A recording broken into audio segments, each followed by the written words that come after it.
I go do a European tour last year, 2 years ago. I did, Dublin, Amsterdam, Paris, all these places. So finally, we got a Berlin on the tour. And I told my agent, I was like, don't book me a bunch of more Berlin, like after Berlin. I want to do Berlin for 4 days. And who are you with now? I'm just with me and my opener, this guy, Doug Key.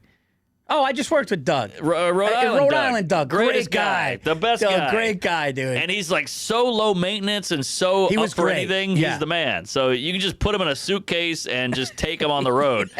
And he's easygoing and fun loving. He's like an the emotional support animal cat on the airplane. Yes, exactly. He's a great guy, yeah. He's great. So we go out, we go to Berlin, and I go, I've heard Berlin's amazing. They got nightlife, they got the wall, they got Nazis. Let's stay. Let's stay in Berlin for at least 3 days. Because usually, you go to Dublin, you fly in, you do the gig, you fly out the next day. So you're like, you don't get to see Dublin, so I'm like, I want to see Berlin. So we go to Berlin. It's super cool. We walk around. We get word, if you're in Berlin, you got to go to their sex clubs. Their sex clubs are the thing in Berlin. And I was like, what? Sex club? Not really a sex club guy, but I got my wife there because she wanted to see Berlin as well, so she flew out. So she was like, fuck it, let's go to the sex club. And I was like, all right. They're very hard to get into because, you got to, look good. You got to dress up. All right. All right. So we Google it. It's called the KitKat Club. Now, this is the top tier of sex club. There's a lot of, it's like comedy clubs. And you said you got to dress nice? You got to dress platform boots, fishnet, chains, leather, spiky hair. They're like punk rocky kind of, I don't know what, S&M, bondage-y. You got to have all this straps on you. It's like kinky shit. It's kinky. This is beyond, we're not just going to get laid. You got to go there. It's like torture shit and sex swings and midgets and all this stuff. This is next level. They've been doing this since the It's like the 1200s. movie Hostel. But Yes, exactly. So now we have to go buy a bunch of shit. So we go shopping during the day for sex club gear, and there's all these sex club stores because it's such a big thing there. We spent all this money buying leather. We're trying shit on. We're having a great time and doing a whole montage in the mirror. What do you think of this? What do you think of that? Oh, shit. So we buy our shit. We go back to the hotel. We get drunk. We spike our hair up. Put all this gel in. We got black makeup on. I'll send you a photo. I have photos of us in the gear. What? Yeah. So I text my agent. I go, look, we're going to the sex club. There's a line around the door every night. You can't get in. You got to be a celebrity or hot or a drug dealer. So I go, can you put us on the list? You got some pull? He's like, I don't have sex club pull. So I go, He's like, I book comedy. Yeah, I was like, text the Berlin promoter who set the shows up. Maybe he knows a guy. Okay. So he texted him. He's like, I got you on the list. I think I know who that is, by the way, but I won't say the name. Yeah. Great guy. Yeah. So he got us on the list, whatever that means. So we show up. There's a line around the block. We're dressed like idiots. We look like, Edward Scissorhands. But everybody does? Everybody does, but you still got to get in an Uber. Like that, and your face is like white with black lips and shit, and chain necklaces. Dude, you gotta with send me that spikes. picture, dog. I will. Oh shit! So we got there way too early. We thought it started at 8, but it actually starts at 2. So now we're sitting in a bar. We're sitting in an Irish pub, dressed like this, and we're just waiting, killing time. Finally, we go over there. We cut the line. We go, hey, and it's these big German dudes, all jacked, and we're like, hey, we should be on the list. And the guy's like, what, you don't speak German? And I was like, nah, we're Americans. And he goes, how come I'm not American? I speak your language. You in my country, you don't speak mine. Which is actually not a bad point. Yeah. But, we're fucking dumb Americans. And what the hell do we know? Dude, I'm wearing a sex club, buddy. What do we, But apparently this is part of the charm. They razz you a little bit. This is they're tough guys. They fuck with you, Oh, okay. So we didn't know that. So I was like, Jesus, this guy's a fucking asshole, but whatever. So I made a Nazi joke. He didn't care for that. So eventually they let us in. And you walk in, and it is bananas. I mean, it's a feast for the eyes. There's a hot lady swinging on a thing naked. There's a room with just torture shit where a guy's balls are being squeezed and lit on fire. There's midgets running around with whips. There's fat guys running around with like leashes on, and hot women are pulling them. I mean, there's multiple floors of whores. There's a pool in the middle. Everybody's swimming and fucking in the pool. I mean, I can't even tell you, Paul, how crazy it was. It was insane. So we're like, okay, we got to get drunk. We brought some shrooms, so we're doing the shrooms. And eventually I go to the wife, I go, look, Doug's off doing whatever. He's like, I'm not married. I'm going to go have fun. I'm like, we're here. We got to fuck. It's a sex club. We have to have sex in here. And she was like, I don't know. That's not really my thing. And I was like, look, it's not my thing either, but we're here. When in Rome, let's get some dome. So she was like, okay, fine. You know, a couple hours go by. She's getting into it. And so we're walking through the dance floor. There's a big techno thing going on. Everybody's naked, just rubbing up against dicks and tits. What? It's crazy. Everybody's sweaty. I mean, these things are wild. I mean, this sounds like a nightmare, but I mean, once you like lock in, you're in. yeah. Because you just transform when you're in there. You're a different guy. But like balls are like scraping against your leg. Oh yeah.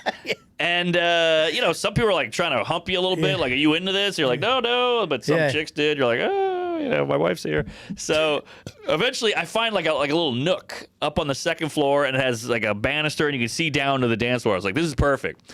So we start making out. She starts blowing me. I flip her over, and she's got her against the table, and I'm banging her from behind. And this guy taps me on the shoulder, and he goes, "Me next?" What? He thought she was a hooker. And I go, no, it's my wife, you piece of shit. And he goes, so what? My wife's over there, and she's blowing some black dude. I'm like, Jesus Christ, what's going on at the KitKat Club? Give me a break. What? So, so then I'm like trying to focus because, you know, trying to keep a boner in public with people tapping on your shoulder and music playing and balls on your legs, it's a lot. So I'm finally going, and now she's getting into it. I'm still kind of head on a swivel here because, you know, I'm the dude. And then I look to my left, and there's the ugliest man I've ever seen. Big, tall, bald guy. Looks like the guy from Sloth from the Goonies. Yeah. He's rubbing one out to us fucking. What? And I go, that's it. Holy I'm out. I'm done. I can't do it anymore. And I pull out, and she goes, what are you doing? And I go, it's over. And then I went and got a drink.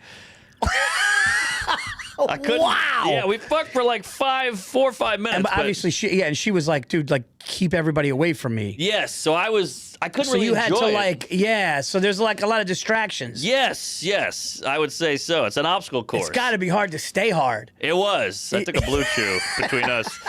But that's an ad for Dude, blue that's chew. wild. It was wild, and just that was crazy. And then you finish, and you just go back about your night, and you're like, what's in this room? Every room had something different. Every room had a theme. But it's open and everyone's having Open, sex? and you sex, making out, blow. Everybody's getting blown all the time. There's sex shows, you know, where like 2 people are fucking on a bed. You could just sit there and watch with a cocktail. It was insane. Wow. We stayed there till probably 6, 7 in the morning. We came out, the sun was up, and I'll tell you, when you walk outside, you're like, oh shit, reality, because you're lost in that world for a while. And so you come out and you're like, oh my god, the sun's on your face. You got to get a cab. You got to get back to your hotel. You're like banged up and kind of hung over you gotta now. burn the clothes? Yeah, you're wearing the clothes. Your makeup's run, and you're just like, whoa, that was crazy. And yeah, now my wife is hooked. She wants to go back. Really? And apparently there's some in New York. And I've done it. Dude, I feel like I'm good. That like to some people that's the best. That would give me a ton of anxiety, dude. Crazy anxiety. Like you have to drink to get through it. Yeah, it's like that doesn't seem like an enjoyable, you know. But that's a wild. But you guys had a good time. We had a great time, and I'm glad I did it. And it was like a bucket list thing, but it was a lot. It was heavy. I was at the stand not long ago, and somebody's like, "Oh yeah, we went to the sex club in New York." They're in New York too. Like I guess it's like a big thing in big cities. Yeah, but the thing is, ugly people love sex clubs because they're like, hey, let's go fucking public. But they want to keep it hot. Everybody in there was smoking hot unless it was like ironic. Like this old lady is naked, ha ha ha, or this fat guy's naked on a tricycle. That's fun.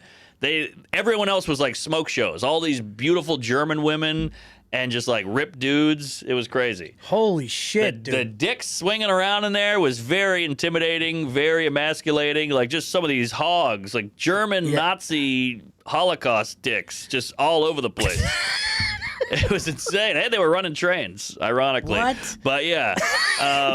So yeah, it was wild. Oh my god. But I'd love to go back, KitKat. Thanks for having me. I just love that we started this podcast about you being a new father. That's where the kid was conceived, actually. No, I'm In just kidding. Berlin. No, dude, that's wild. See, I don't have that. Like, I don't have that in me. I don't think. I don't know if I could do that. I don't know if I could. It would be one of those things where like you peek your head in. Yeah. Like I would peek my head, and then if I saw everything going on, I would be like. Plus, I don't want somebody look like trying to fuck my wife, and thinking not only that, their dick's out and they think it's a possibility. Yes. That's the thing. That was weird. It's not like, oh, yo, she's hot. Like, I'd love to talk to her. Right. Like, it's like, no, my dick's out or she down. Yeah, like, I'm ready. I can slide right in behind you when you move away. And that's, but she was like, she obviously made it clear that you, like, she was, dude, wow. But it's heavy. I mean, drugs are going around. There's a lady with like a tray of drugs, like an old cigarette lady. What? It's crazy. And the good news is I didn't know what I was getting into. I was like, this will be fun. We'll see some tits. I thought it was like a strip club. Yeah. And then it was just that on crack, steroids, and fentanyl. And you just didn't see Doug for a week? No, Doug was gone. I saw him later. He had like a dick in his ass. He had an earring. He got his belly button pierced. Yeah. That's a wild one, dude. It was wild, but it was awesome. And I'm glad I did it. But yeah, like you said, I don't think I could do it again because now I know what I'm getting into. Holy shit. It was wild. You had to hunker down. And then I had a show that night. Or the next night. You had a show the next night? The next night, and I talked about it. People were like, you did that? I've been living here 30, 40 years. I never did that. So that was kind of fun. Because that's been going on. I guess that's like a known. Oh, yeah. But it's like heavy duty. Like, oh, you went to that one? Jesus, man.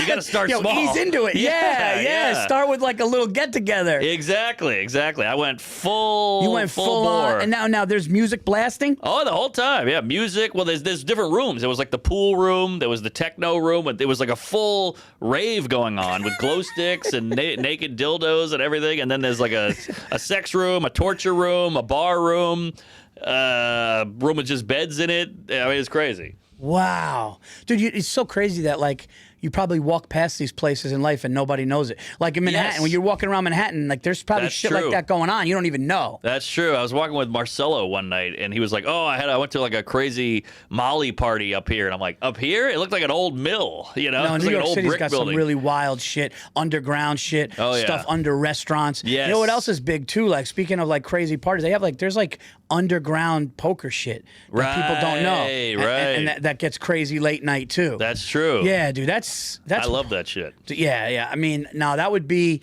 Like, I could see how somebody would listen and go, that's the greatest thing ever for me. I'd be in a full panic. Well, yeah, we're comedians, so we're always observing. So it was like too much. It was like overload. Just nakedness, guys trying to fuck your wife, drugs, music. It was a lot going on. Yeah, dude. I don't know, dude. And like, I could imagine the DNA in that room. Oh. I mean, that must be fucking. Forget about it. You got to just torch it on fire when it's. If Howie Mandel went in there, he would slit his own wrist. He would just be like, this is too much jizz. A black light through that room. Forget about it. That may be like the craziest part. Like, I don't even know that. Like, no party story can be. It was wild. That's the craziest thing I've ever. Because it's everything that people would ever imagine about a crazy party. And I'm leaving shit out. Like, I remember I turned a hallway because it's just corridors and rooms and all these stairwells. I turned a hallway and there's a guy in a. He looked like the dude at January 6th with the big yak head. Oh, yeah, with the horns and the paint face. Yeah, there was a guy like that just getting blown, and he was standing up, and I walked by, and he's like, "Hey, what's up, man?" I'm like, "What's going on? It's too much for my head." And were there a lot of Americans there or no? Well, you don't really go around chatting with people. You were like, "Hey, where are you from, sir?" You know, because it's just so sexy and kinky. But I did meet this one cool black lady who was from New York randomly. Oh my God, dude! I don't even want to tell. My next story was about getting pulled over. I mean, that's like everybody's getting blown and having sex and doing mushrooms. It was crazy.